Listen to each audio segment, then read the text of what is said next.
Hi, listener. We wanted to give a blanket trigger warning for this entire episode. This movie covers a lot of hard subjects, including sexual assault, suicide, abuse, racism, and abortion. If that is not something you want to listen to, completely understand. We will see you next episode with a much more lighthearted musical. So take care of yourself and each other. 5, 6, 7, 8. There's no business like show business.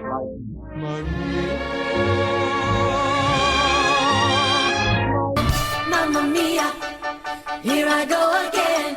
My Of the music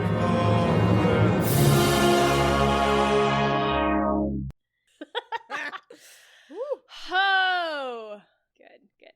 I'm gonna actually turn my gain down. Oh, I turned it down already. I was quite hot. Not hot, but like loud on the last recording. Loud? Since when? Since when? The That's amount unusual. of times that we have had people be like, Grace, Anna, stop yelling. Please, why are you yelling? I'm just excited to talk, but not about this film. Yeah. Well, all right. All right, we're gonna have fun breaking this down. Okay. As someone who went to a performing arts high school, I have so many questions. I have questions for you. Great. But we're getting ahead of ourselves, Always. as per usual. Welcome back to the podcast, dear listeners, intrepid heroes, theater nerds alike. Yeah. We are tackling what I'll call like a classic musical theater drama kid rite of passage film. Not classic in like a golden age of Hollywood movie musicals like King and I. If you were a theater kid in the 80s, 90s, 2000s, to 20-teens even, you've probably seen this film. And if I had been a theater kid in the 80s, early 90s, I would have fucking obsessed over this. Yes, absolutely. Unfortunately, I'm coming at it too late in life with too many questions. And too many adult sensibilities. Too much adult sensibility. It's like that moment when you realize you're an adult when you sympathize with the parents in a Disney movie and not the teen protagonist. Yeah. It's like, I'm 16, I'm not a child. Go to your room. Yes, you are. Go back to your room under the sea, Ariel. All right. Oh, Without boy. further ado, we're doing Fame from 1980, the original. Yes. Have you seen the remake? I have not seen the remake. I think I've only seen the remake prior to this. Is the remake any good? No! Okay, cool. Just thought I'd check. It's not, Is it a to be musical? fair, I don't remember. Okay. But you know what this is not? A musical. A musical. Surprise, surprise. I wanted it to be a musical. I was like, you set yourself up Honestly, so perfectly. I didn't think it would be because it is set in a performing arts space. It was always going to be within the realm of performance. Like, there was never going to be... But there could have been both, is what I'm saying. But there was fair. only one. Yeah. There was only a performative aspect. There was no introspective character development. Through I song. must sing because words fail me. Right. There were opportunities, Oh, yeah. for sure. All right. So, as I mentioned briefly earlier, Yeah. I went to a performing arts high school, and I watched this movie before I went. Did you really? I think I was like 13. Well, because Oh, no. so many of like my parents' friends were just like, oh, a performing arts high school, like Fame, and I'm like, I don't know. Huh. And then you watched it and you were like, no. Yeah, exactly. I watched it and I was like, absolutely not. God, I hope not. Dear God. If it is, I'm leaving. Jesus Christ. That's not what happens in a performing arts high school, at least not in mine. All right. We start. Black screen, roll credits, and we get a lot of lovely environmental sounds of like kids laughing, tapping, vocal warm-ups, and singing scales, music practice. Yeah. And all this just like builds and builds and builds during these credits in the dark. And then we cut to a very small theater classroom. A ginger teenage boy is performing a monologue about like being an army brat. And the camera focus is entirely on him. It's super, super tight. And we're with him through the monologue and then he forgets a line. Yeah. And it breaks the illusion and we realize he's auditioning. Yeah. We're not sure what he's auditioning for, but we pretty quickly realize it's an audition and he's auditioning for this performing arts high school in New York City. In the late 70s. I don't know if they ever say it's LaGuardia, but it's definitely supposed to be LaGuardia. But buckle up because it is audition day. Boy. The next 15 minutes, montage. Montage. Honestly, this whole movie film, is montage. This is a montage movie. This is a montage movie. It's just like about a bunch of vignettes. And they do some weird shit. So within this performing arts school, there are 3 sections. There's music, drama, and there's dance. Well, and also singing. They just clump singing that into music. And that was my question. Because there's a violin player who's auditioning, and then they're like, great, can you sing some scales? And I'm like, why? Why are they having and they do this all the time. They force people to switch instruments, and they're like, why are you not good at violin when you play piano? And I'm like, what? Because why would you radically different? It's so boggling. So the concept of this audition process is that there's not a requirement to be multidisciplinary, but it strongly improves your chances of being admitted to the school. Right. If not only you are a strong dancer, but you can also act. You can also sing. You can also play multiple instruments. Right. And they're kind of like shuffling people around. Like if someone like doesn't do well in the acting audition, they're like go talk to the singing person next door. That doesn't guarantee that they're going to be any better. I'm assuming if they're auditioning for acting, they want to be there for acting. They don't want to be there for dance. It's weird. It's really also weird. A long sequence, and I had a hard time determining who am I supposed to be following? Who am I supposed to care about? Who am I supposed to care about? Yeah. Because it's such a long sequence with so many characters, so many ensemble scenes. Yeah. And I will say one of the big draws, and I think probably, okay, here's the thing. If you get into this school, I'm pretty sure you get a free ride. So there is impetus to be like, hey, if I can't get into one, like maybe I'll get lucky enough to get into another. Because if I get in, regardless of discipline, it's free. Yes. A couple characters that stick out during this montage is African-American dancer named Shirley Mulholland, who is there to audition, and she has brought a dance partner with her, which is a little unusual. Yeah. His name is Leroy Johnson. Shirley is like, he's not here to audition. It's for me. I've got all my applications. And so they kind of begrudgingly let her go up with her dance partner. Yeah. But the auditor's like, he's got to check his knife. And at first I was like, what? Leroy fully brought multiple knives into this school. And I do want to point out that Shirley repeatedly says, like, school's not his thing. He's not here to audition. Yeah. This is my day. Oh, yeah. Not really letting him speak at all.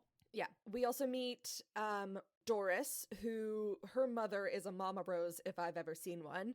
Oh, yeah. She's very shy and nervous, and her mother kind of breaks into her audition and has her try to sing for the drama department, and the drama teacher, the auditioner, is just like, should I send you to music? Like, this is drama. And her mother's like, when she sings, it is drama. And to be fair, she starts to sing, and it's not great, but it morphs into this really poignant monologue. Actually, isn't that bad? Like, it's not great, but it was an interesting choice. I don't know. It didn't stir the mother, anything like, fully within cries, me. which I was like, why? Yeah. We also meet Ralph Garcia. We see him in pretty much every single department, and he makes up a different story of why he's there every single time. Yeah. Ralph is this Puerto Rican kid from the South Bronx who is a hustler, if I've ever seen one. Oh, yeah.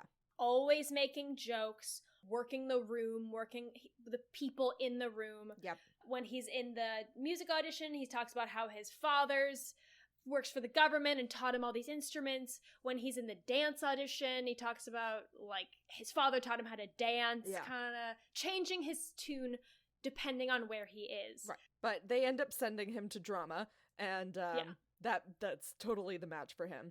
We also meet... But not after he attempts to tap to Swanee River. Yeah. Okay, so my biggest You waiter... know that tappin' classic. Nothing classic. Swanee River.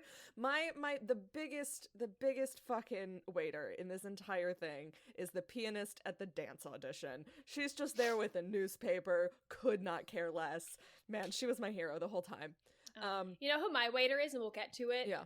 Is the truck driver who's yeah. get out of the road. I know, I have notes about him too.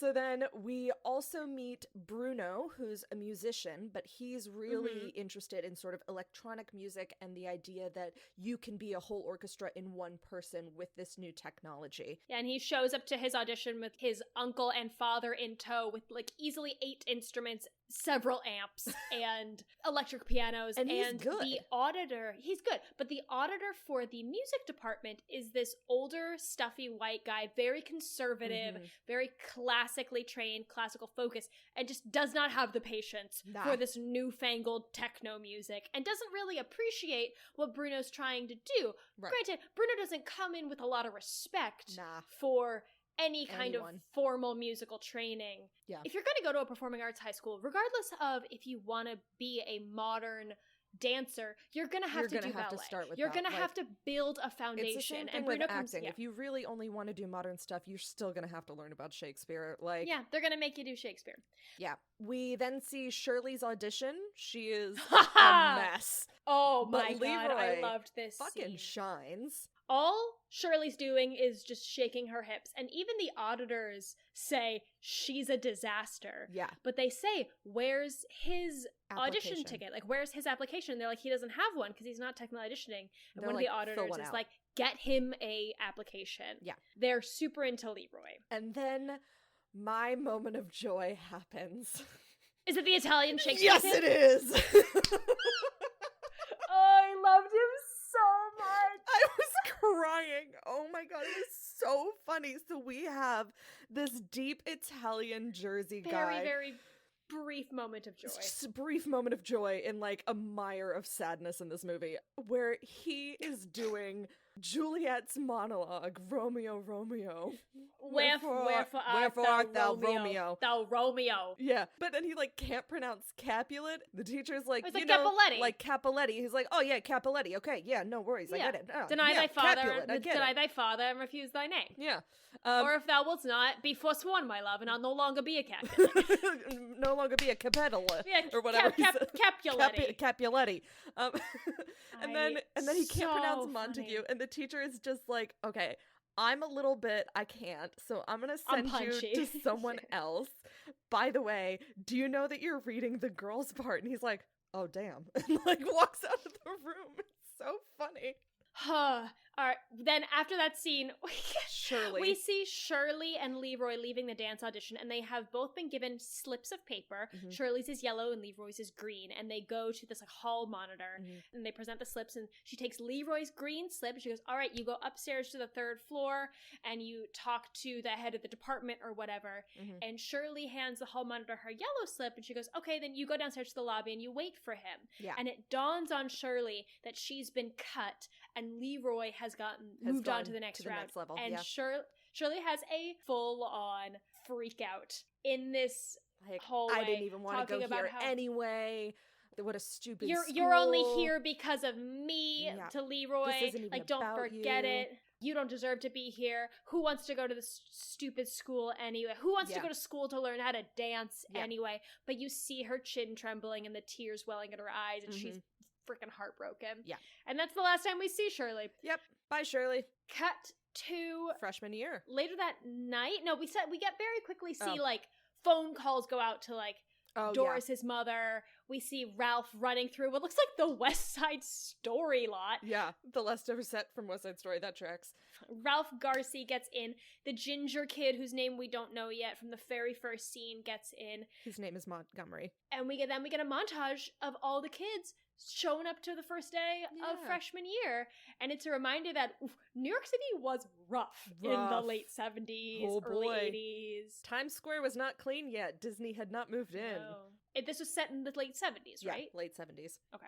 So we start with our freshman year with the teachers doing a bunch of scare tactics. where they talk about how, like, listen, academics are weighted just as heavily as your performance. So if you don't do well in your academic classes, you're going to get kicked out. You can't just focus on this.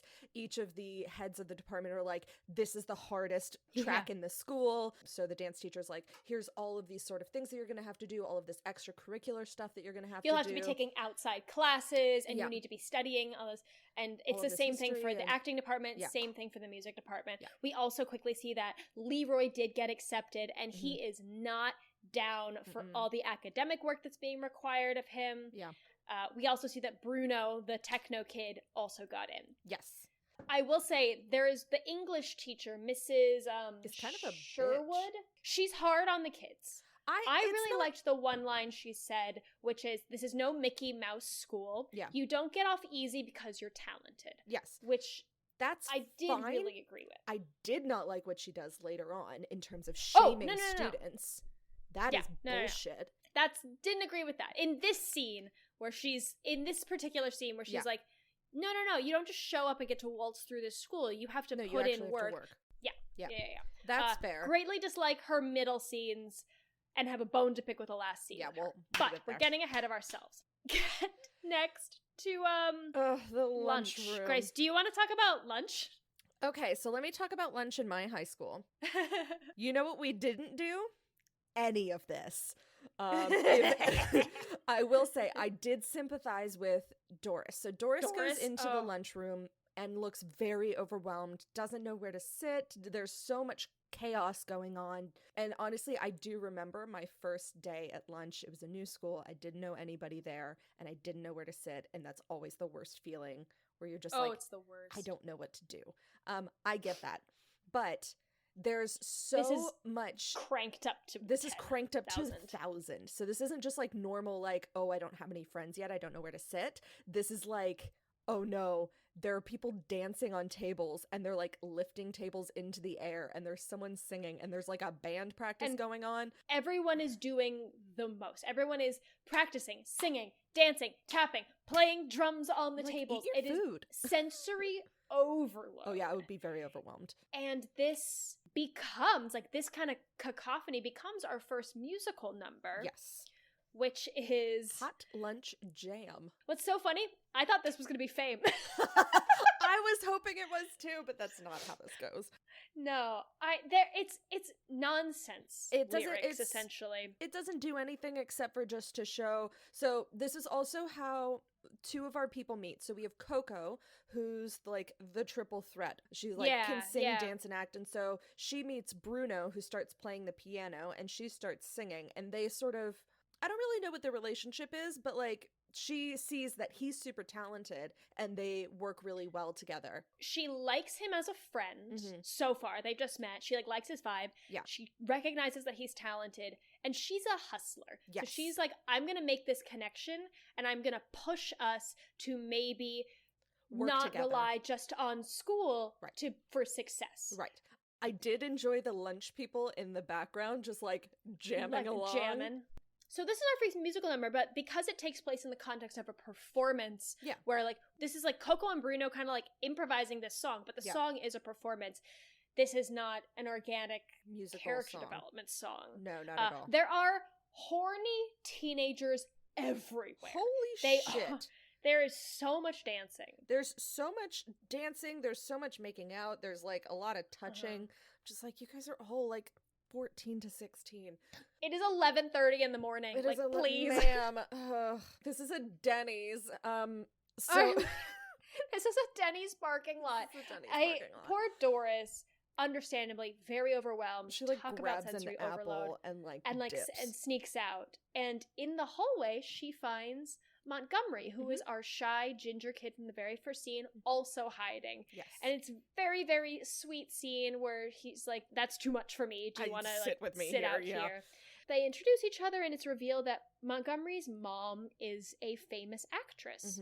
And she's been a famous actress his entire life, to the point where she's really not a present figure in his life. And actually it ties into his monologue in the beginning, which is talking about being an army brat and really never seeing his mom because he was at the military academy.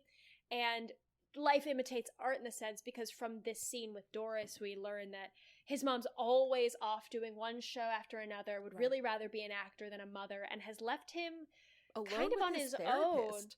Alone with his therapist. And yeah, because I don't remember that Mr. Goldwyn or something, he references him, and Doris is like, oh, is that your stepfather? And he goes, no, it's my analyst. Yeah. So thus, therapist, psychiatrist, psychologist. I'm not really sure what analyst technically stands for, 70s, but yeah. Montgomery's got problems. Specifically, he says he's got problems with women. Yes. Cut to an acting class. Yeah. Oh my god. Here's the thing. This is just another I was gonna say, cut to an acting class. It goes straight into a dance class, then a piano class. There's it's just another a lot montage of warm-ups school. and rehearsals and all of that. So cut to, we see all of the kids doing whatever their focus is. Then later on, and the next real scene is Coco looking for Bruno. Yeah, exactly. So she's looking for Bruno. I don't know if she ditched class or whatever, but so she is looking around. 100%. And bursts into a room with these two kids arguing in Italian, and she's just like, excuse me, where's Bruno? And they're across the hall, and then go back to arguing. I was like, why? Anyway, she finds Bruno. And she tries to convince him, working alone, as usual. Yes. She tries to convince him that they should work together, that she can, book the gigs, you just have to worry about the music, we work together really, really well, I'll worry about everything, and then we can split everything 50-50, though I will take 10% off the top, because I'll be organizing everything, we can do this over the summer, weddings, bar mitzvahs, people always get older, people always get married, this is a great gig, and he is hard pass. Yeah, not interested at all. He doesn't want anyone to hear his music, which is a struggle. I understand. He's also for artists. Not a hustler like Coco is. No, he's not. He's not, really just wants to work on his music and doesn't really want to share it with everyone because he's convinced it's never going to be good and never right, never finished. Right, exactly. Which join the club, man. No, art is never right, art is never finished. Then we cut to Doris and Montgomery outside rehearsing a scene. It's over the top. Definitely supposed to be a Chekhov play. Oh, yeah. Absolutely. It's very silly. She's, dressed as, a pregnant woman. They're, sitting in the snow. They work on the scene, and then one of them, I don't remember which one, ends up, quitting it halfway through. And they start talking, and Doris starts bemoaning about how she doesn't feel like she fits in at the school because everyone is such a huge character, personality. A big personality. They're exuberant and colorful and flamboyant. She says, yeah, I'm about as flamboyant as a bagel. And Montgomery's some people like bagels. Yeah. I do miss a good bagel. Oh. And a really quick thing where an upperclassman walks by and Doris says hi, and it's very clear that she's got a bit of hard eyes. She's got a crush on him, and Montgomery makes fun of her, but then he apologizes when he takes it too far. These two seem like they're becoming fast friends. Good friends. Then we have our asshole Ralph, who's we all had this kid in one of our classes who just needed the attention to be on him at all times.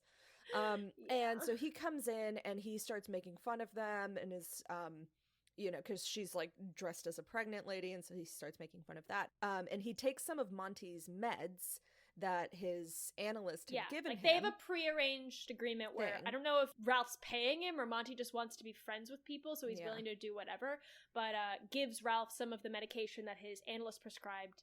And then you're right, Ralph starts poking fun at Doris, saying oh, it looks like someone finally knocked you up. And but he says, but it's definitely not this guy. Monty to Doris by implying heavily that Monty is gay. Doesn't say it. No. But it's really, really heavily implied, and Monty sort of looks horrified, and Doris, I think, and Ralph's some things I sort put of my foot in start my to mouth. click. Goodbye. Yeah, and then he disappears into the wind. Doris declares she hates Garci. Yeah. Cut to an English class. So this is the only academic class that we see.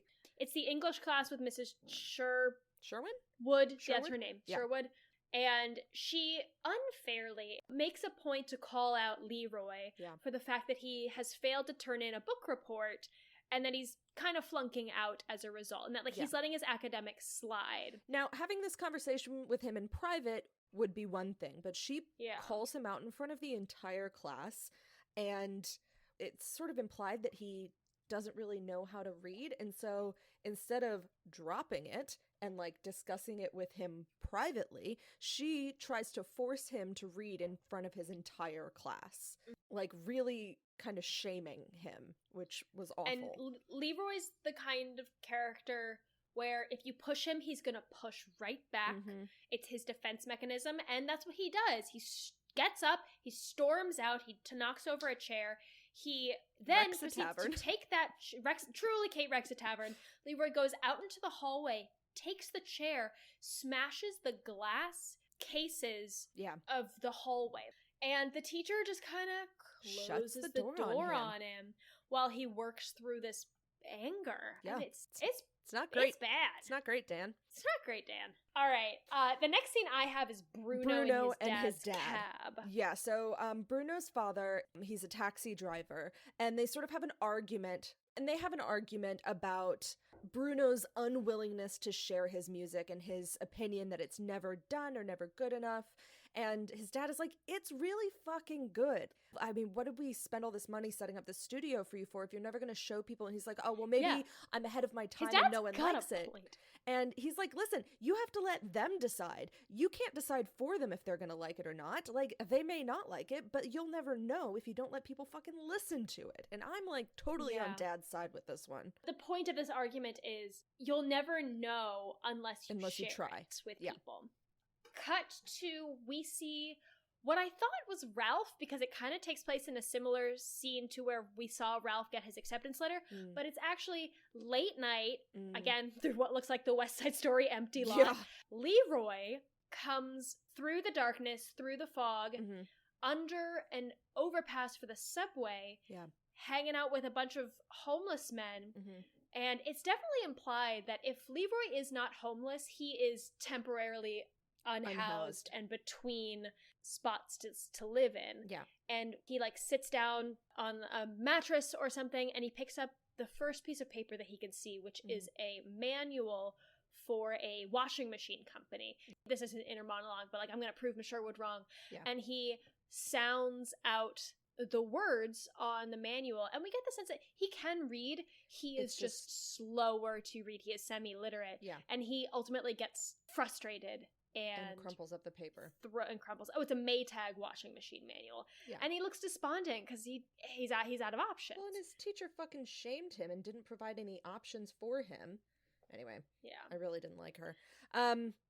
Then we get a scene with Bruno and Coco chatting. They're just like walking through the city, having a hot dog. Dear God. And Coco sort of talks about how she's just killing time at school until she gets discovered. She doesn't dance now, but she can do so much more. And it's just like a bit like she's very egotistical, but she is also talented. So like, and she's also making the point that I pointed out earlier, which is she's really hustling. She's not just letting school do the work. She reads Backstage and Variety and like is going to auditions and is doing the work that will be required when they are out of school already. Now. And she's really pounding the pavement now. Absolutely.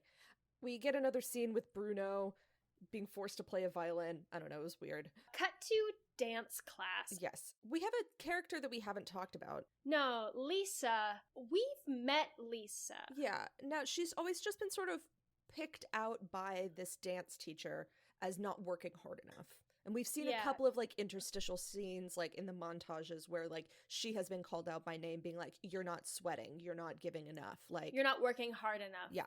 And Lisa always insists that she is, but we get the sense that Lisa's kind of just coasting through this school. Yes. And so it's just another scene where that teacher sort of calls her out again.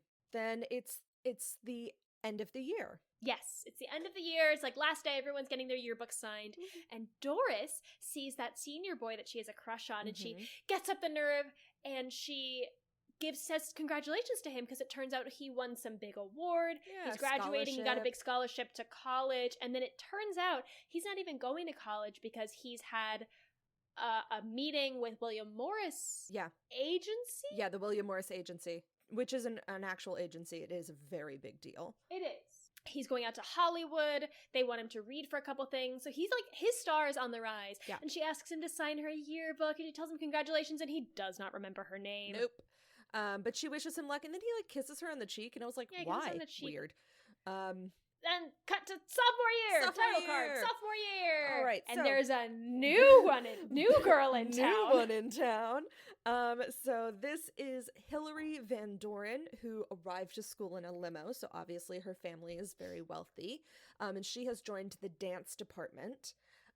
She and that's Lisa, the right fit for her. Oh yeah, she's very much ballet. Tall, willowy, ballet. Clearly has been dancing her whole life. Oh yeah. Definitely snooty vibes. Yeah. But like chats and like Lisa sort of starts talking with her and they have Lisa's a conversation. like, you will be my friend. Hello. And she seems totally fine like chatting with Lisa. So it's like while she may be sort of like snobby, she's not like rude, I didn't find, except to Coco. Yes. So Hilary sort of sees Leroy and is like, oh, he is because they're in dance class. They're in dance class together. And Coco gets super territorial. I don't know why, because we've never seen Coco and Leroy talk. I don't know why Coco's never expressed any kind of romantic interest in Leroy. No, that she's all over Bruno. Anywhere. Like, but she's like very territorial around Leroy. We also get the impetus in for the acting students that they've been assigned a new exercise for this new school year, and it's about remembering and then recreating a difficult memory that they will then share with the class. Painful so this is kind memory, of the painful memory. So this is going to be their assignment kind of over the school year. Yeah, and this honestly just reminds me so much of college. Because, like, the whole scheduled emotional breakdown at, like, 9 a.m. on a Tuesday, boy, does that bring back memories. Yeah. A lot of the acting exercises, I was just like, I paid for this. I paid too much money for this.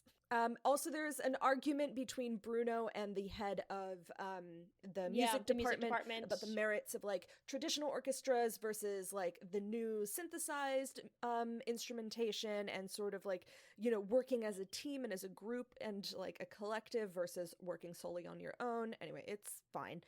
There's a scene where Hilary, the new girl, is rehearsing alone in a room, and Leroy comes in and sees her, and she finishes her piece and like goes over to him and grabs her bag, and then they both go into the boys' locker room together. Yeah, she kind of like beckons him like, to follow her. Yeah, exactly, heavily implying that they hook up. There's a really nice scene then with Montgomery and Doris. And I'm trying. Where does this take place? This is them whenever they're just walking around the city. And she's like pretending to be blind or whatever. Oh, it's that? Yeah. Okay, I wasn't sure if it was a continuation of that. Yeah. But so this scene technically started a couple moments ago, but it's being intercut with all of these other scenes. Yeah. But it's essentially Doris and Montgomery, and Doris is saying that I know it sounds bad, but I can't think of a particularly painful memory. Like there have been times in my life where I'm sad, but I'm not sure I have anything that like measures up to it. And even if I did, I'm not sure I'd want to share participate in that. Yeah. And in between that moment and this next scene, Montgomery has shared his very painful personal moment with Doris, and Doris says to him, we see her say to him, I don't think you should share that memory. That seems too close to home, like too much. Yeah. And Montgomery says, listen, a real artist shouldn't be afraid of like exposing their hearts and their souls to other people, and shouldn't care what people think, right, or say about them, right. And it's then implied that his memory is about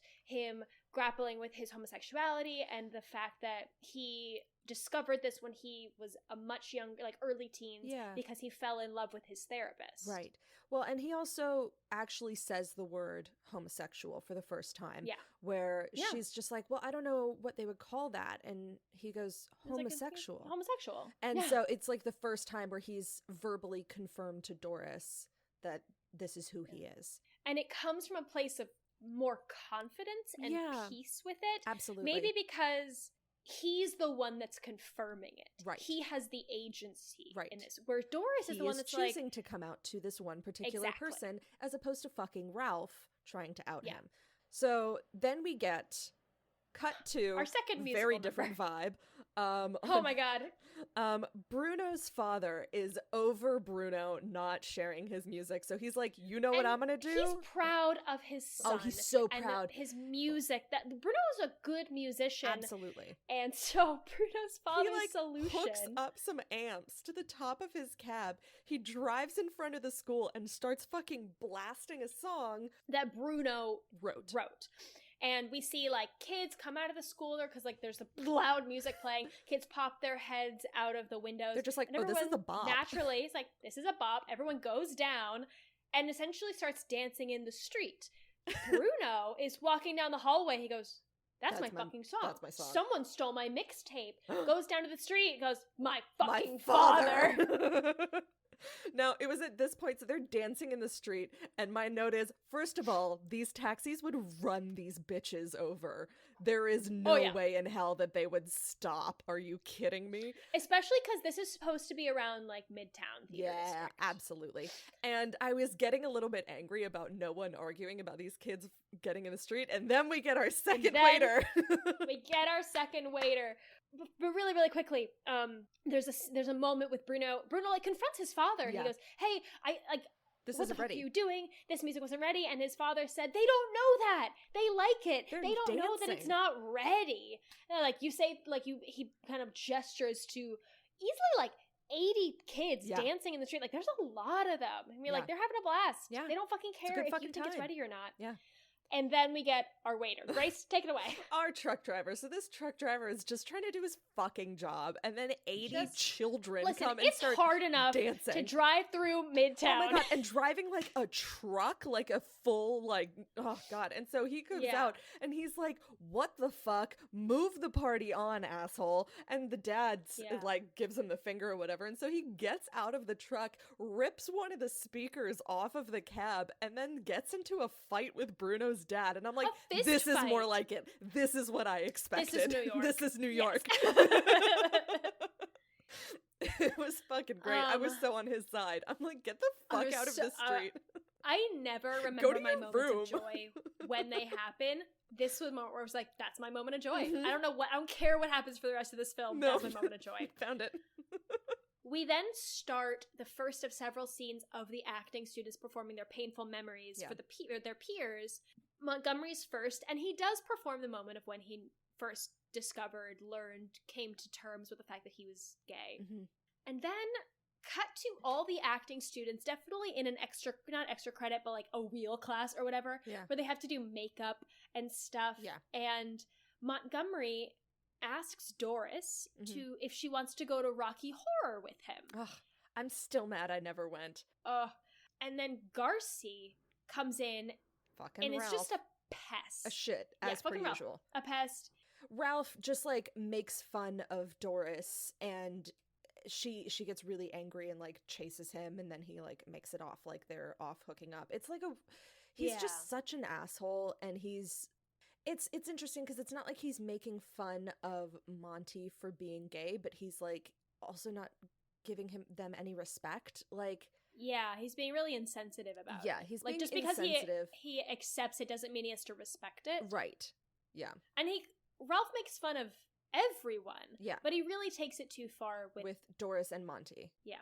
We then see a very quick scene of Doris at home arguing with her mother, saying she has plans to go hang out with Monty to go to Rocky Horror, and her mother's like, no, I made arrangements for you to sing at this birthday party. These people are like super, super stage mom. The Silversteins, I think is what their name Silbermans, are important people. It's all about making connections. And the thing about the moms that she's always saying, for us, like even when Doris got in, she goes, we got in. Yes. It's never just about Doris. Yeah. And unfortunately, the mom wins. Yeah. And beats down Doris enough, so next thing we see Doris singing happy birthday at like a 2-year-old's birthday party. And like the kids are just screaming and crying, and Doris looks miserable. God, and it's just so embarrassing.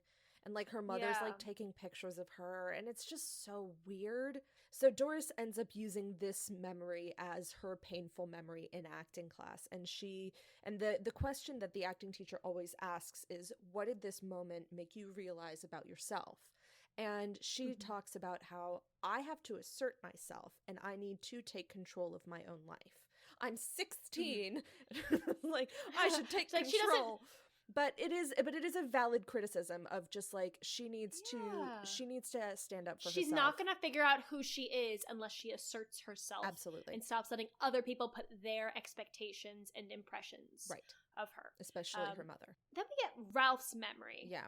And it's a long kind of one shot. Yeah. And we see him fighting to not make everything a joke, to not rely on his habit, his safe place of making everything a joke, not letting anything be serious.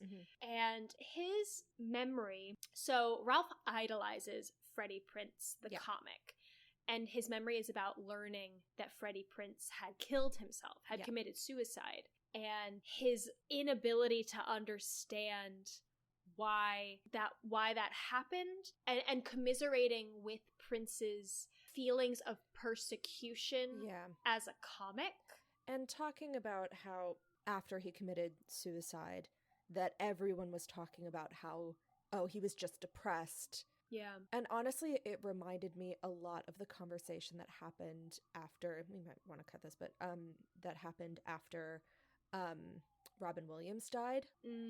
Just in terms of someone who was a comic, who brought so much joy, who was over the top, who was kind, but who was struggling personally. And I find that a lot of comics who do struggle with depression, it's not something that they let many people see. And so if it gets to the point where they end up taking their own life, it can come as quite a large shock to the people that loved them.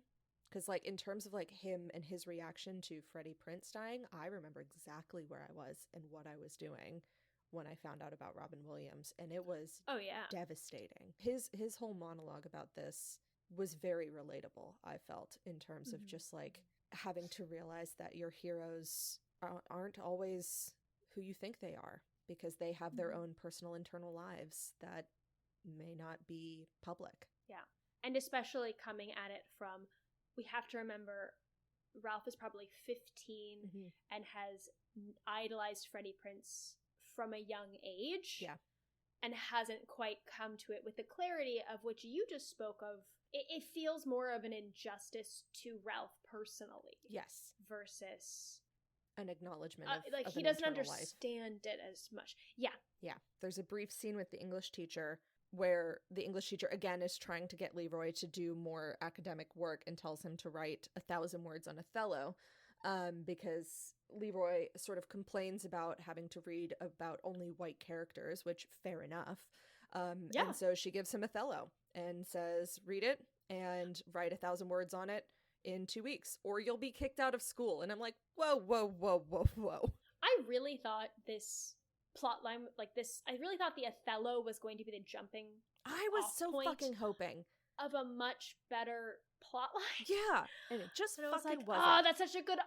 It wasn't. It didn't such go a good anywhere. opener, and like it's such a good opener, and like a way to get someone interested in, you know, in learning and seeing people who look like you in art and in missed opportunity character development wise. Also for the teacher to have character development. Add more shit into your schedule about like that aren't just like old white people. Anyway, I got angry with her so much. I guess I only cared about her in the first scene and the last scene. That's all fair. the middle stuff. All the middle stuff. I was like, fuck you. Cut to the dance teacher's office. Yes. Lisa, remember Lisa, who doesn't break a sweat, has been called in and has essentially been told, we've given you plenty of passes and you're just not working hard enough. And Lisa gives another excuse. She's been sick. And the dance teacher said dancers don't get sick, and I'm which like, is bullshit. Unhealthy mindset and work ethic. Yeah. But Lisa makes excuses. She goes, I have a doctor's note. And the teacher essentially has given her enough chances. She drops her from the department and says, you're just not dedicated enough. Yeah. And there are too many other good dancers who are bending over backwards to have the opportunity that you have been given. Yeah. And Lisa's like, I'll be better. And the dancer says better isn't good enough. Yeah. And essentially Lisa just does not have the potential. Right. She really shits on her. But and Lisa says, like, dancing's all I've ever known. Yeah, the desire doesn't show in her work ethic. the work ethic is really not there. The work ethic is the issue. I feel like if she was trying harder, even if she wasn't talented, the teacher would have worked with her more. It was really the lack of effort putting in. And I mean, but Lisa said in one of those scenes with Hillary that she kind of comments on how like Hillary's super, like naturally graceful. Yeah. And Lisa says like, I feel I have to work twice as hard to achieve what comes to you naturally. And I hear that in the dialogue, but I don't see that actually on screen. Yeah. So I don't know if that's true. Right. I just hear Lisa saying that I feel like I have to work twice as hard and like maybe complaining about feeling persecuted by the teacher. The teacher shits on her a lot. And does like call teacher her gives out her plenty personally. of multiple times. But I did not see that translate into Lisa actually making more of an effort. Right. Then we get a scene in the subway. Oh my God. Yeah, a bunch of the kids, including Lisa, go down to the subway after school. Coco is there. Yeah. There's Coco and Leroy are dancing. They're like fucking around. Yeah. Yeah. And Lisa's despondent, sitting by herself on the bench.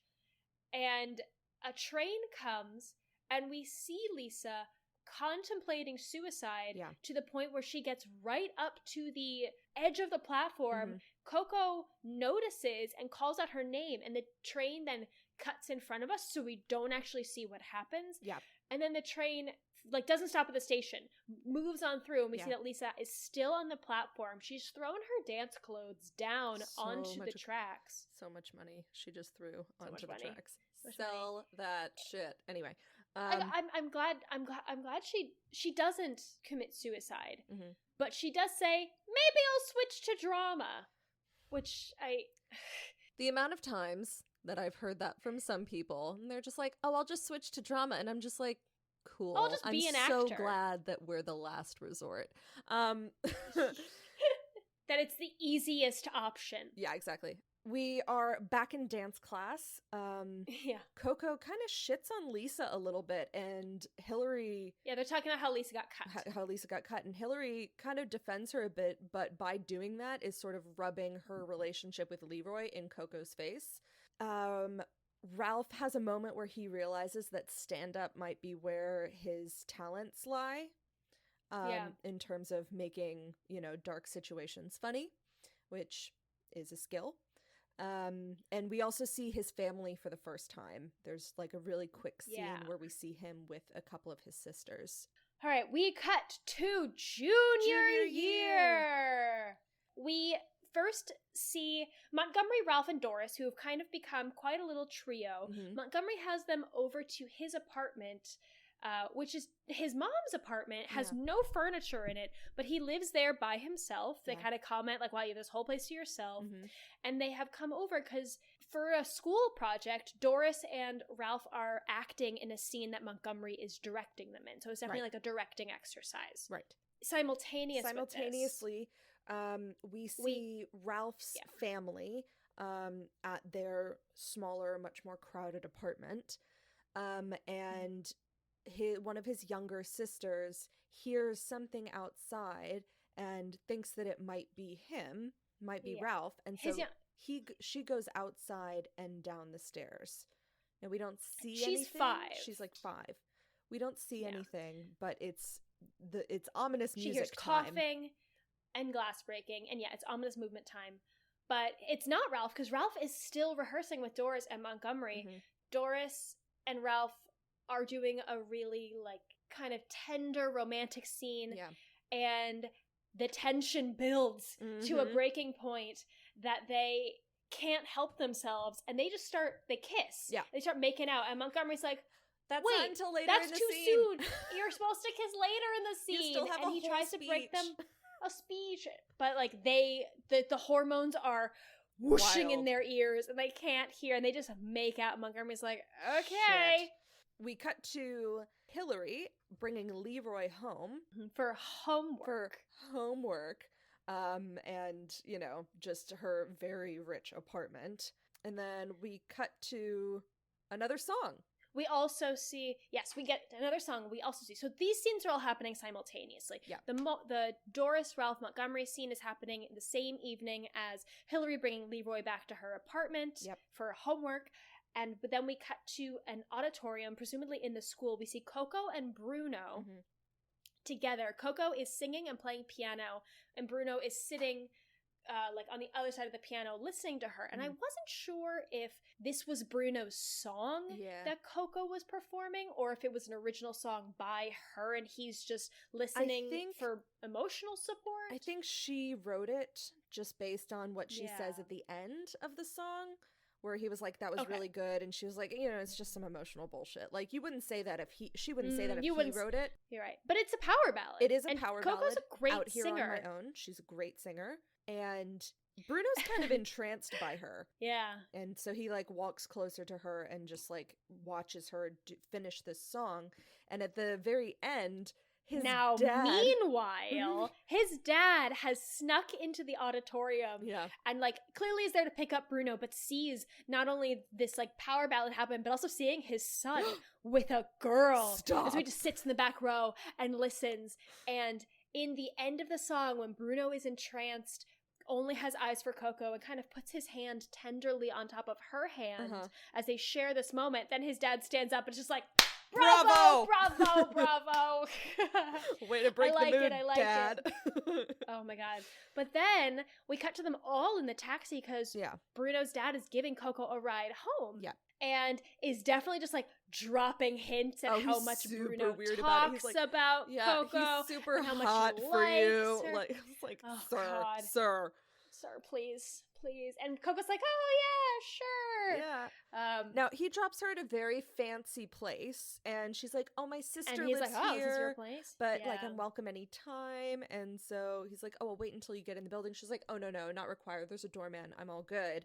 It's a really nice neighborhood." And he's like, "Okay, cool." So they leave, and she like walks up to the door, and the doorman looks at her weird, and then she waits, and as soon as the cab turns the corner, she heads straight to the subway. So she's lying about where she's from. She's lying about where she lives. Yeah. Cut to still the same night, we see Ralph again. Ralph has gotten the call somehow about that something has happened to his sister. Yeah. And he goes to a Catholic church where he finds his mom, his younger sister, and his older sister. And they are all being preyed upon, like pray, like P-R-A-Y, not like P-R-E-Y. animal prey. Yeah. By a priest, all in Spanish. And it is essentially determined that his littlest sister was attacked by a junkie outside their building or in the lobby or something because their neighborhood's really rough. And Bruno yells at his mom for the fact she brought her daughter, her 5-year-old that was attacked, to a church instead of a hospital. Like, why didn't you take her to a doctor? And the mom's like, she's just scared. She's not actually hurt. And he's like, and you don't Bruno, know again, that. challenges his mom, challenges the priest. A lot of teen angst, but like really valid argument. Absolutely. Yeah. Then we cut to a scene back at Monty's apartment. Unclear if this is the same. I think this has to be later. I think it's the same night. I think it's just one really long night for them where they were doing this rehearsal. Ralph got the call somehow, went to this church, and has now come back to Monty's apartment where Doris and Monty are still there waiting for him. They've like opened a bottled liquor. Yeah. And Ralph, he's steaming mad about what happened to his sister and how his mom handled it. He gets super upset, and then he becomes super emotional and he opens up to them. First he lies, and then he calls himself on it. Yeah. Which I think is a major moment of character development. And it is revealed that the reason he's so upset about this is that his mom, how does it start? So he talks about how his mom has a spare room that rents out, and it's always to men, and they always end up becoming his new stepdad. And how his mom sort of cycles through them, whether they last for a week or a month, but eventually they always leave. And he ends up revealing that his dad, his real dad, his biological father, is in jail. So he talks about how when he was young, he used to tell stories to make his mom laugh. His sister. I thought it was his mom. Well, he tells someone in his family stories to like make them laugh. And then the father... It's the littlest sister. I thought it was his mom, and then the dad goes to beat the shit out of Ralph, and the little sister gets in the way. I thought it was that he was making his sister laugh. I thought it was his mom. Either way, Ralph is protecting his sister. Right. And Ralph has been beaten multiple times in his life, and in his story, he tells that at the very last moment, his sister got in the way, and his father inadvertently killed his 5-year-old sister. Put her head through a wall. And Ralph feels major guilt about this, because if it had been Ralph's place, Ralph would have survived. He was old enough. But because his sister was so little, she did not survive. So his father's doing time in prison. He's lost his sister, and he feels this unbearable guilt. And he just he breaks down. Fully. He breaks down crying. Breaks down. And Doris goes over to comfort him. Yeah. And then they start making out again, which is this the time to... But if it's comfort, it's comfort. It's comfort. Honestly, it didn't feel sexual in that moment. Okay. I was a little thrown by it. Well, mostly the reason why it didn't feel that to me is because Monty ends up leaving. He, like, throws his keys on his bed and, like, leaves them together. And the last shot is, like, the two of them just holding each other, like, her head on his shoulder, and, like, just them having comfort. So that's why that one moment I didn't feel that it was sexual, because of the next shot where they're literally just holding each other. See, I hear that, and I agree with that final pose, but I read that the comfort, which turned into kissing, implied they would hook up afterwards. And so Monty was like, I'm getting out of here, I'm leaving, I'm giving you the room. Yeah. Not for comfort, but to, like, give you privacy. And essentially I agree that that's what Monty thought. Okay. I don't necessarily agree that, and they may have hooked up, I don't know, but I didn't feel like their first kiss there in that moment was initiating sex. Even if sex happened later, it felt like that one moment was more about comfort. But anyway, this is just... Well, we know sex happens later because of this next scene. Yep. Doris and her mom are coming home from the grocery store, and Doris is saying that she wants to change her name. She doesn't want to go by Doris anymore because Doris is a middle-aged name and she doesn't feel connected to it. Right. She wants to call herself Dominique. Yes. And she's going to change her last name as well to DuPont. Yes. And her mom really resists this for couple reasons, one of which is valid, where it's like, that's a big change, you're only 16, that's like a lot. But also her mom is very attached to the idea of Doris as this young child, this girl who made her birthday cards for her, and was just like this sweet little angel that Doris's mom could control easier. And the fact that Doris is gaining this agency from this school, from having this actual relationship with Ralph, and asserting her independence, Mom does not like this at all. And Mom kind of slut shames her a little bit, saying, "Oh yeah, like you're just gonna end up pregnant." She was like, "I only stayed out one night," and she's like, "1 night is all it takes," which that's correct. That's true, but. Yeah. But also, it's weird because I understand both sides. The mother is over controlling. I understand both sides. However, she is still 16. Yeah.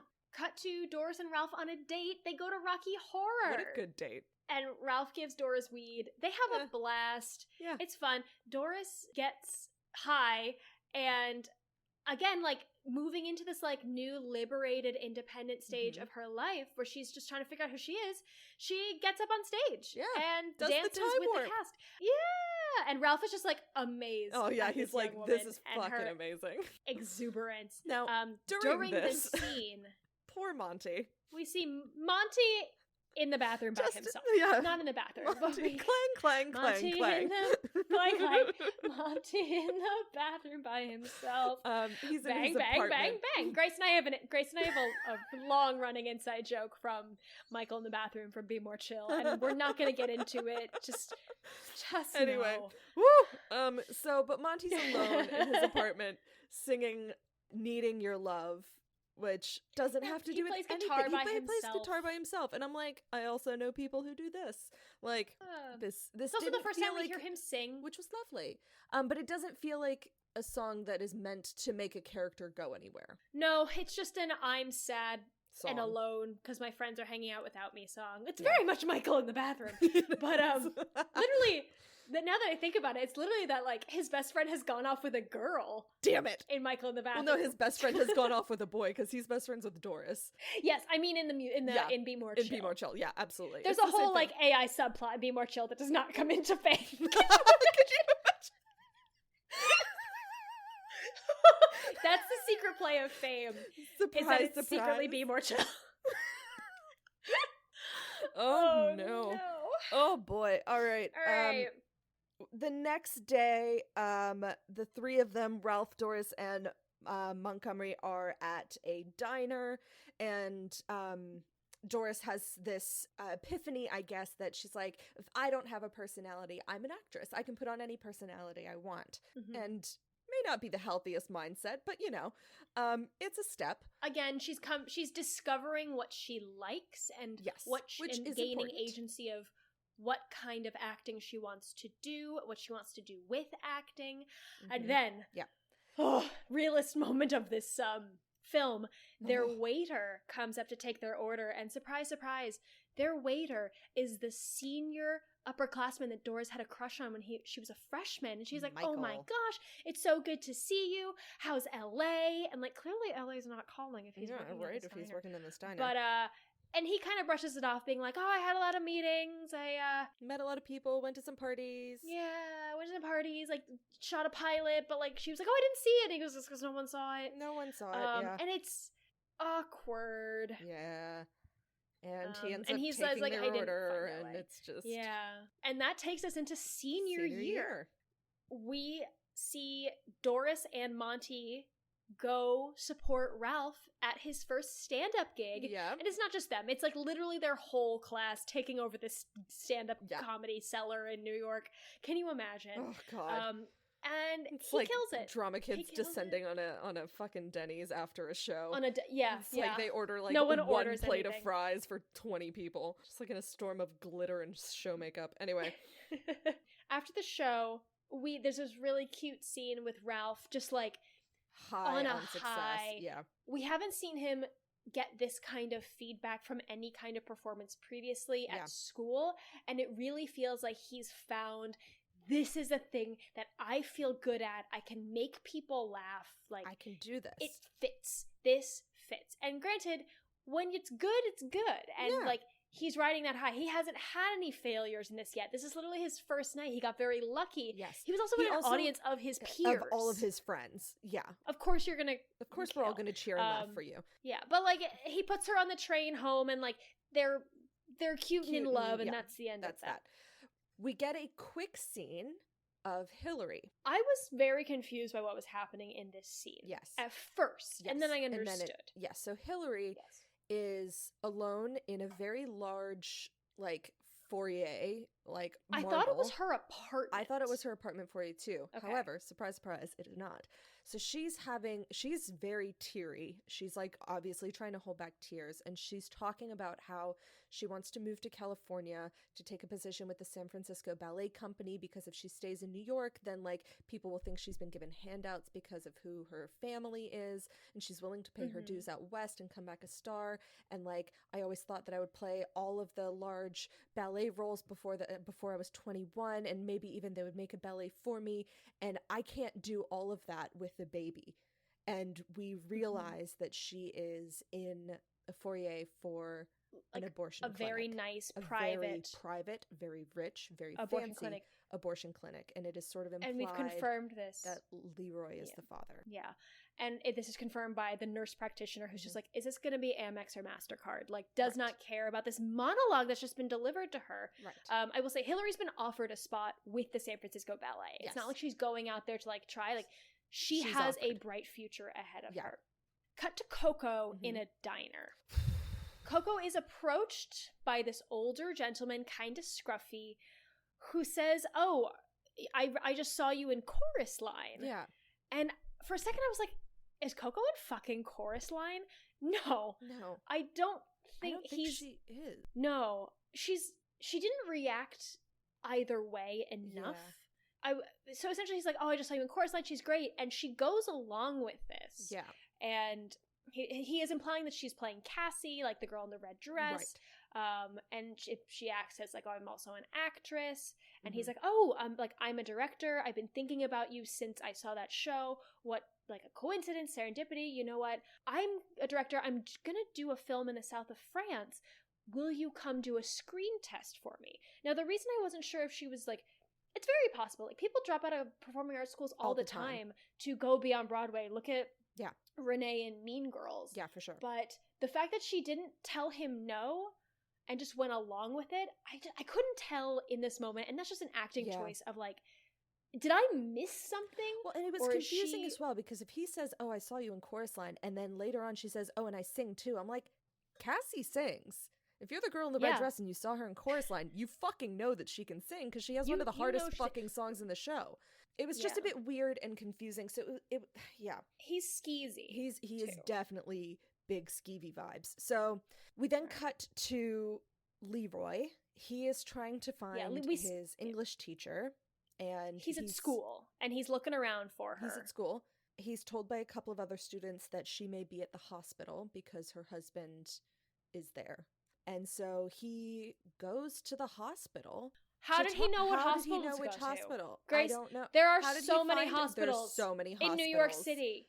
Oh, dear Lord, which one? And so he finds like her. Shaky Sweaters. He goes to Shaky Sweaters. He goes to every hospital in New York. They didn't name this school. They're not going to name the fucking hospital. Like Mount Sinai. Yeah, no.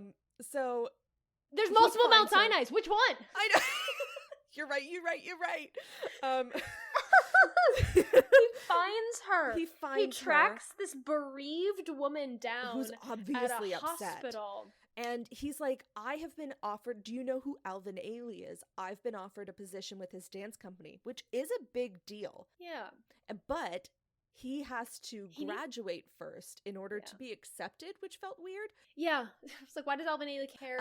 But he sort of confronts her and yells at her for picking on him, for singling him out. Now she's obviously being like, now is not the time. I will talk to you later. Like all of this, until he keeps pushing. He keeps pushing, and he's like, you don't know what my home life is like. Like he admits to her that he's been homeless throughout or the past, at least at some between point places within the like last 4 years. Yeah, and like is kind of asking her to like I would have thought that you would have understood, like implying that she's a bad teacher. And he keeps pushing her, and she keeps, to her defense, she's like, listen, now is not the time. We can talk about this at school. Right now. Let's talk about this later. Right now, like we're in a public space.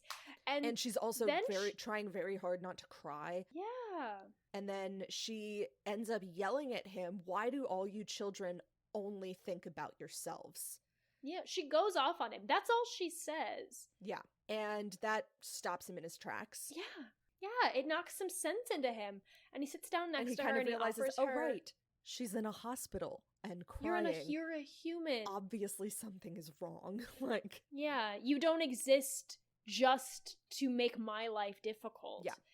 And he sits down next to her and he offers her her handkerchief, which is like a nice gesture, but it's not nearly enough. No. And then he's like, how's your husband doing? And, just a little bit of a human moment between the two of them. And then it keeps getting worse. God. All right. The next scene is we see Coco going into an apartment building. Creepy vibes, sketchy vibes. Mm-hmm. It's not an office. It's definitely this director's apartment. Yeah.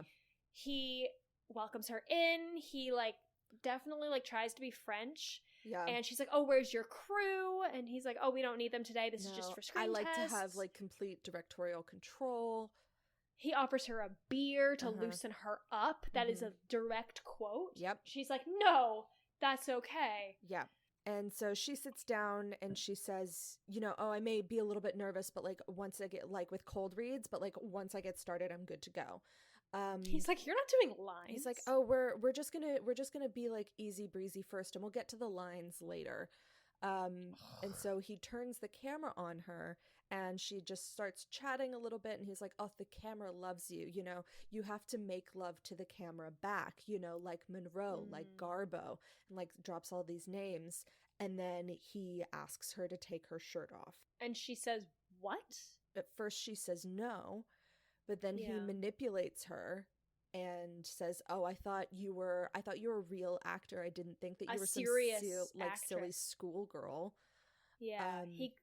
And she ends up removing her top. Yeah.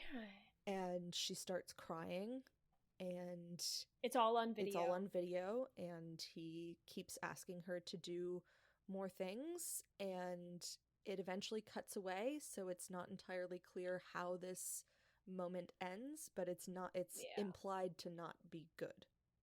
Yeah, it's a big ick. Yeah. Welcome back if you decided to skip over that scene. Yep.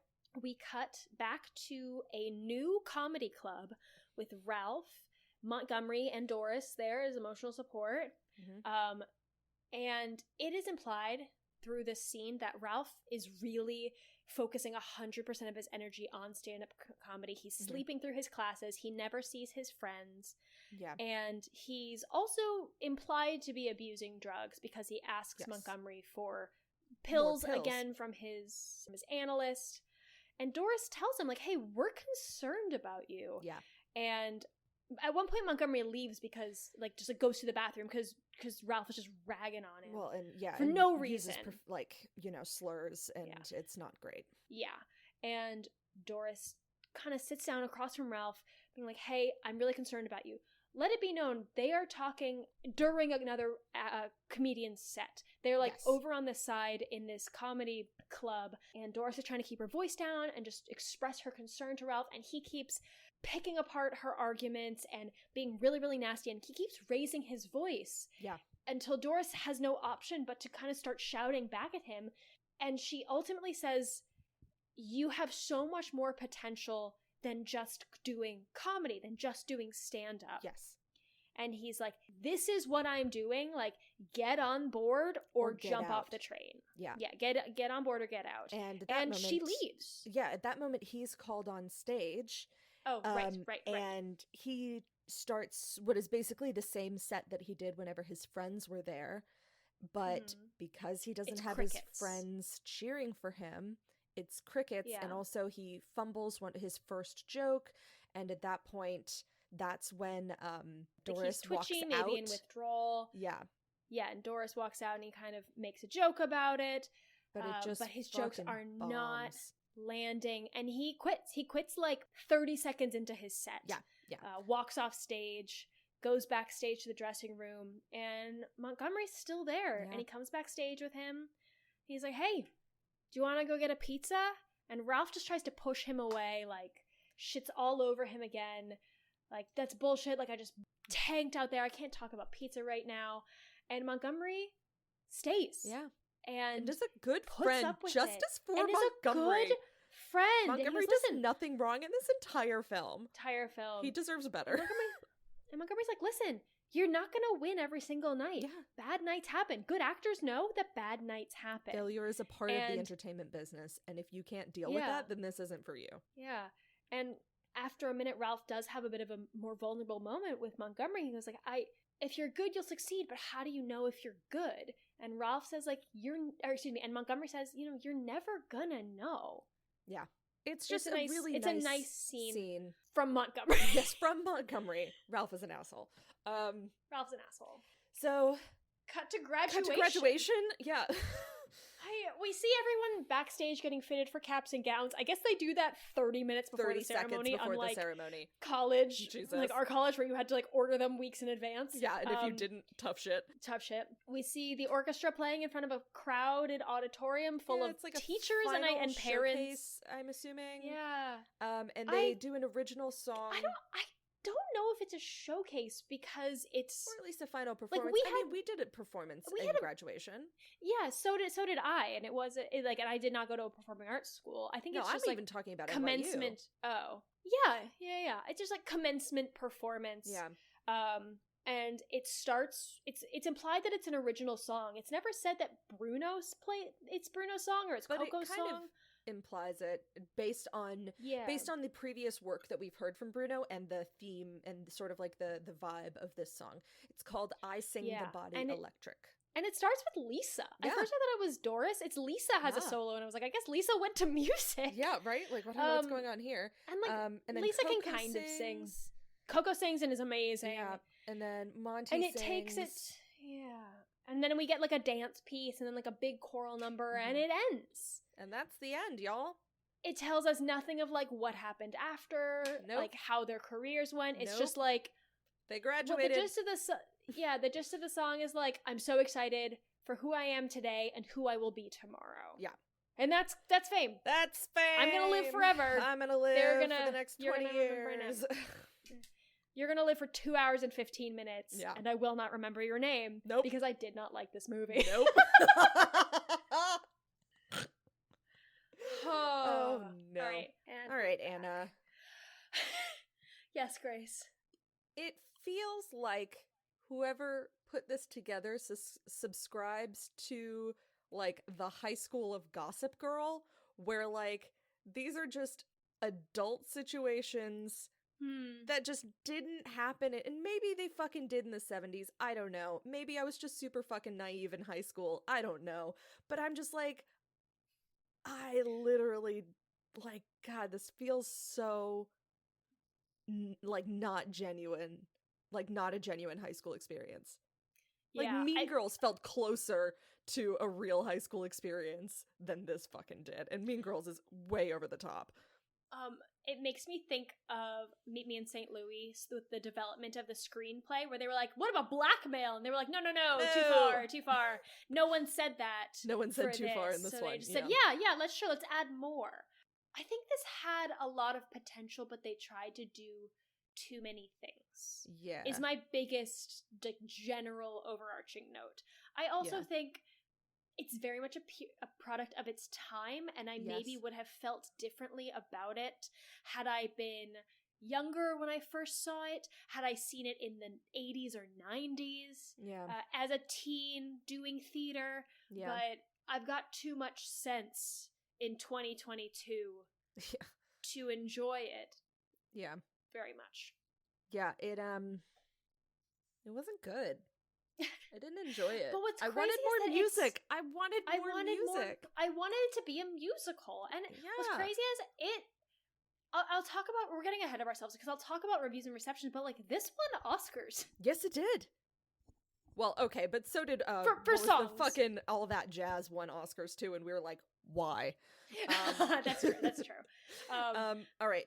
Oh, I didn't tell you. I was watching TV last weekend, or maybe over the week, and not only was King and I on, but Burlesque was on as well. Stop! I was like, who is listening to me? Who is picking up my cable? Okay, so we talked about what I thought, and we kind of touched on how you felt about it. Is there anything else you want to add? No. I mean, it's just... I always get frustrated, and this was part of the reason why I could never really get into Gossip Girl, where high schoolers, like 14, 15, 16, 17-year-olds are children. Or they're children. And this... Who think they're adults. They're children who think they are adults.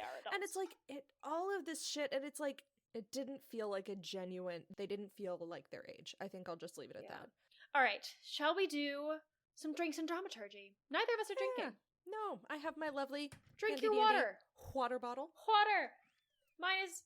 it's almost empty. Oh, yeah. But we can still do a dramaturgy report. Report.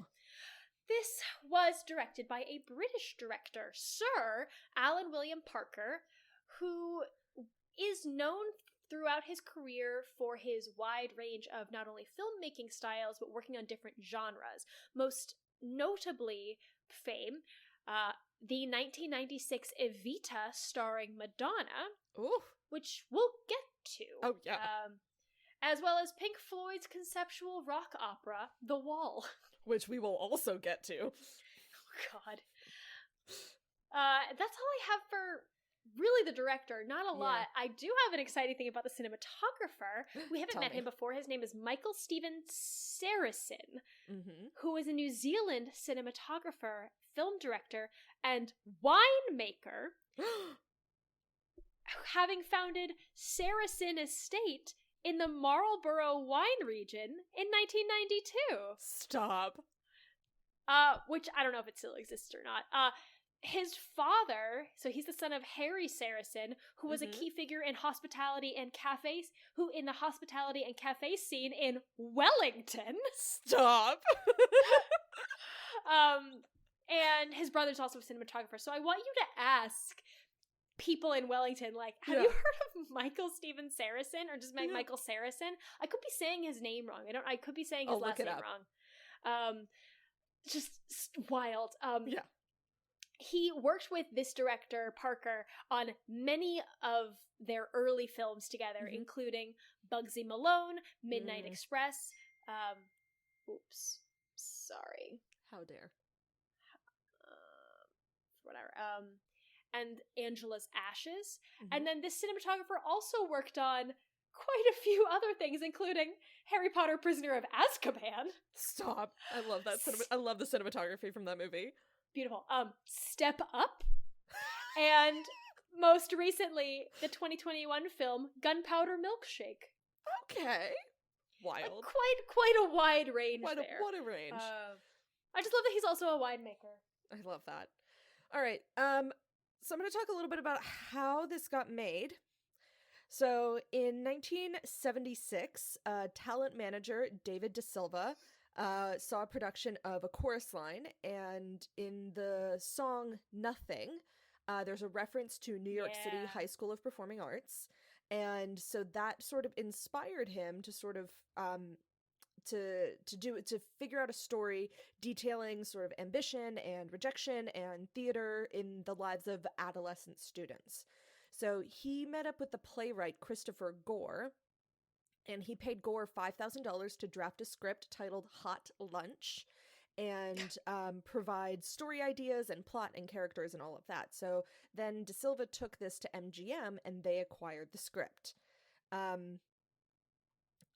The director received the script after his release of Midnight Express, and he ended up meeting with De Silva in New York, and they agreed that Alan Parker would then draft his own script, but Gore would receive the screenwriting credit because he still came up with all of the characters and sort of the plot lines.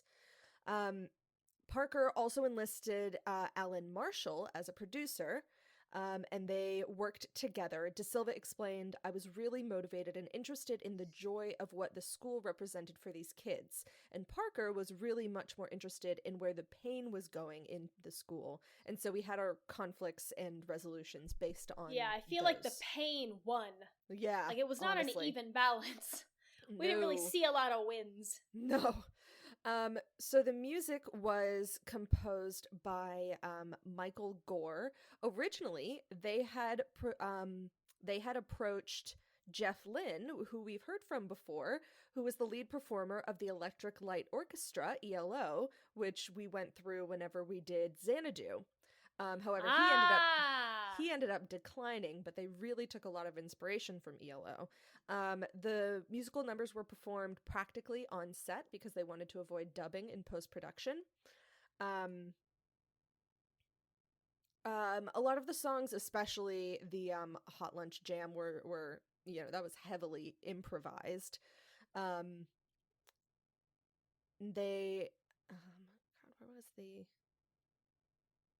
They ended up bringing in Fosse at one point to help with the Fame choreography.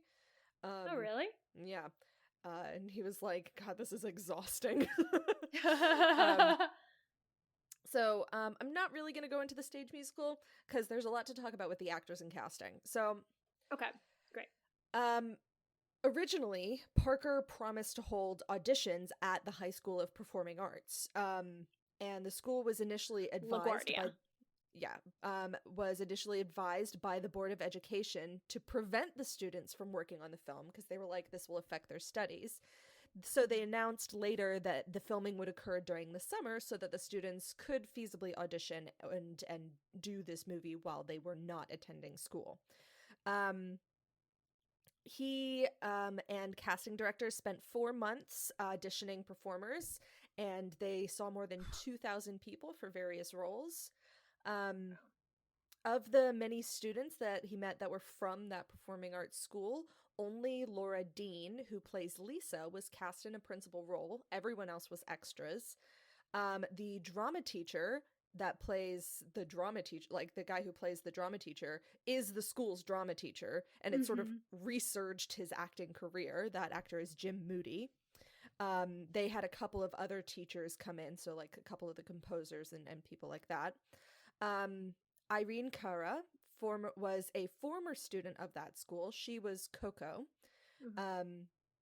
Originally, they weren't really impressed with her audition until they heard her sing with the film's composer. Gene Anthony Ray, who plays Leroy, used to be a student at that performing arts school, but he had been expelled for disruptive behavior. Life imitates art. And they discovered him breakdancing on a street corner in Harlem and asked him to audition for the role.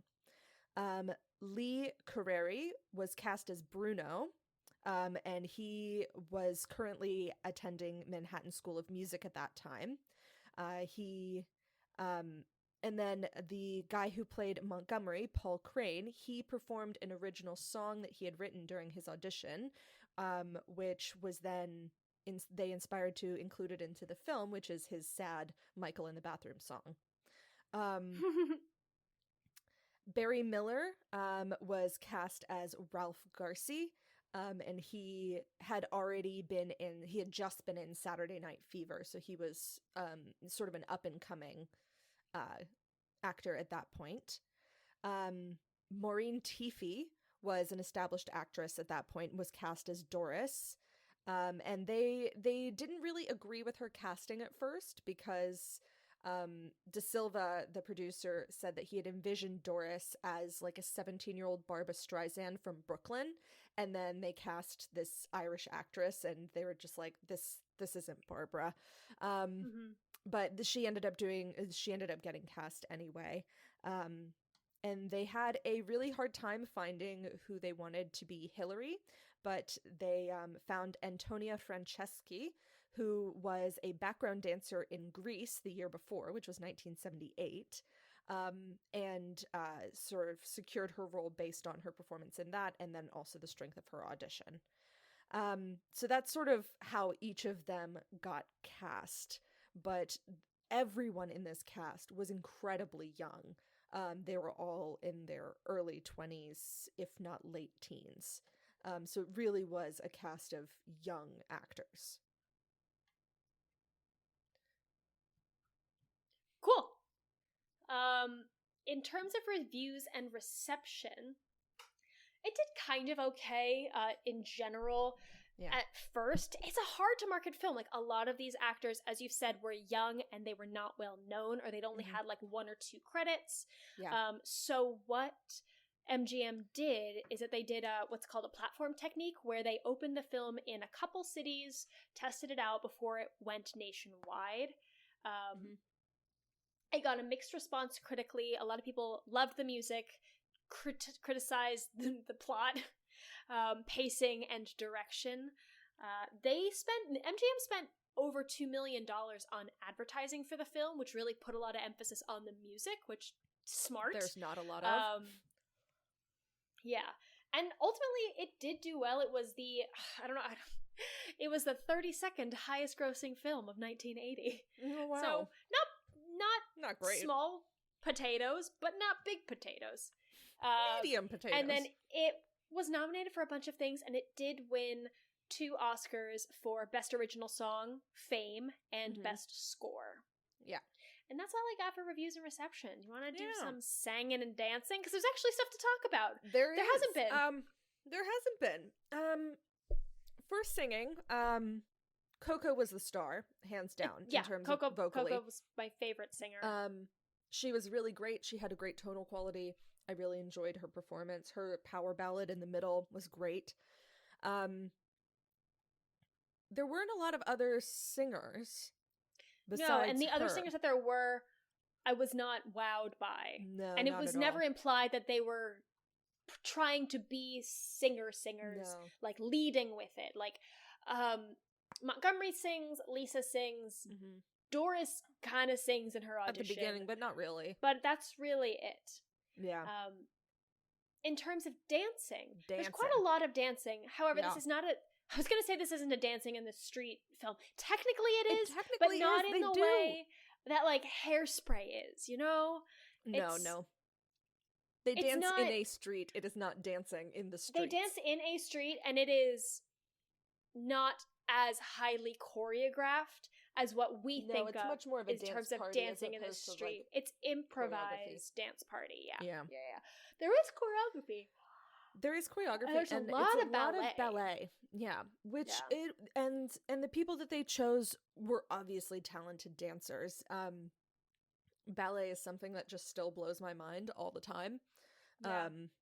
mostly just because as a bit more of a curvier girl, I'm just like, my legs don't do that. No, they don't make that shape. Nope. There was a nice bit of modern dance at the very end at the commencement. Yep. Other than that, we did see like bits and bobs, but a lot of time was devoted to ballet. Which understandably, a large part of training at a performing arts school dance program is gonna be ballet. Yeah, and lyrical. All right. Gripes and giggles? Ugh, gripes. The whole thing. This honestly. is not a musical. Stop No, it. It's not Stop a it. musical. Stop it. I will not. It's not not a musical. Biggest gripe. Should have been more music.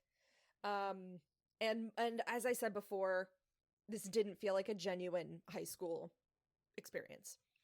My biggest gripe is that there were too many characters. Yeah. I was thinking about this, and there were too many plot lines to It should have keep been a track TV of. show.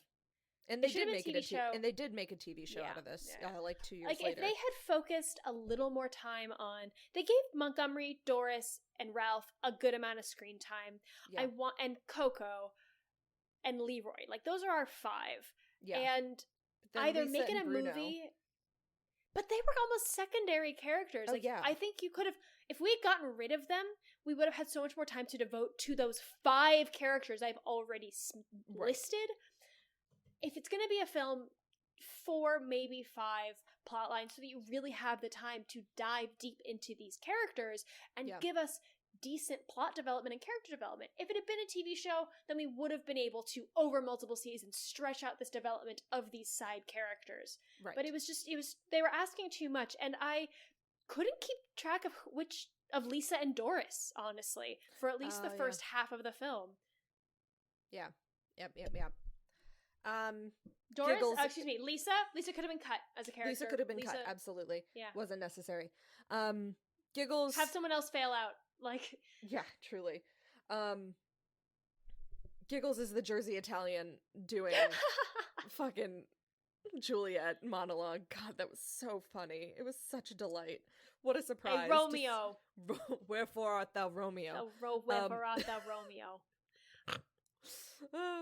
My giggle was the fact that there was so much angst. And it brought me back to being in college where nothing was more important than if you had a scene to present in class the next day. Like, that was the high... I think about that all the time, of just how high stakes and seriously we took our work in school. Because there was nothing else going on in our lives. No. Like, we had the time. Oh, the moon is so big.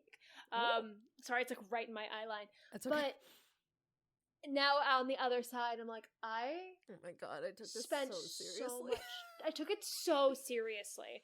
And this just really brought me back to that. Yeah, it really did. So that's the thing. It brought me back to my experience in university more than it brought me back to my experience as someone who went to performing arts high school and went to a performing arts program for university. It brought me back more to my experience in university than it did in high school. Yeah. I having gone to like a regular school for high school, but then going to performing arts college, I definitely resonated with me. And also, having been slightly more of an adult in college, I can look at these high schoolers and be like, what the fuck are you doing? Do you have any... you were 14. What's your moment of joy? Oh. Is it the truck driver? The waiter? That's another giggle. Monty. I'd have to say he's just my moment of joy. Honestly, his arc of coming to acceptance with himself, of being able to get to the point where he felt comfortable talking to people, to revealing himself to a full classroom, which is a big step. And honestly, him being the friend that he was to Ralph, who did not deserve him. No. Yeah, so just his plot line has to be my moment of joy, because honestly, he felt like the most like stable person in the entire film. And because he had the time devoted to him, plot-wise, he's my moment of joy as well. I really liked his arc, his character development, who he became as a person. And we really did see growth from freshman year to senior year. And it was a little subtler than others. Like Doris had a very big... That felt more like a high school arc to me, was just that slow surety of slowly finding yourself. Yeah. And just becoming a little bit more confident. And not fully, like, I mean, it still felt like he had places to go in terms of who he was going to become, but it felt more subtle and more realistic. Yeah. Do you have any homework? Oh, fun facts. Fuck me, I always fun forget facts. fun facts. I don't have any because I forgot to look it up. I do have one. Fuck, I knew I was forgetting something. So, the school board members for the High School of the Performing Arts did not want the production to be shot at the school because they were uncomfortable with the amount of profanity, nudity, and drug use. Fair. But also with the nature of Alan Parker's previous film, Midnight Express. And this pissed Parker off and the producer off so much that they ended up releasing like a huge stream of like obscenities and swears against the school board during their meeting, saying everything that's just been said has been overheard in the hallways of this school. Obviously, this did not work, and they did not change their decision, so they could not film at the actual school. So they ended up using like an abandoned building that they revamped to make it look like I just thought it was so funny that they're like, you think your children don't swear? I actually found a cool little fun fact, which is the monologue that Monty performs at the very top of the film is from the William Inge play The Dark at the Top of the Stairs. Oh, lovely. That was cool. I didn't know. I assumed it was from something real, but yes, yeah. Cool. And then I don't really have any homework for this. I couldn't think of anything. Team, we both watched this, like, and then very immediately started recording. So which is why I forgot to do a fun fact reflection. But also, like, sometimes I know exactly what I want the homework to be. Given how I felt about this film, I do not have anything further to assign to our dear readers or dear listeners. Yeah, I wouldn't recommend this as like a must watch. No, I don't need to encourage people to watch this. No. Also, I had to pay for this. I had to pay $2.99 on Amazon because it's not available for free in legal places. And I had to make that caveat because I was giving her a look. All right. I believe that's all she wrote. That is all she wrote. I'm excited for some upcoming ones. Yes. If you are still with us, dear God, holy moly, thank you for coming on this journey with us. Guacamole. You deserve 7-layer dip. Grace will mail it to you. Yep. This has been 5, 6, 7, 8, a movie musical podcast. I have been Anna. I'm still Grace. Have a good rest of your night. Take care of yourselves and each other. Yeah. Goodbye. Goodbye. 5, 6, 7, 8. There's no business like show business, like no business I know.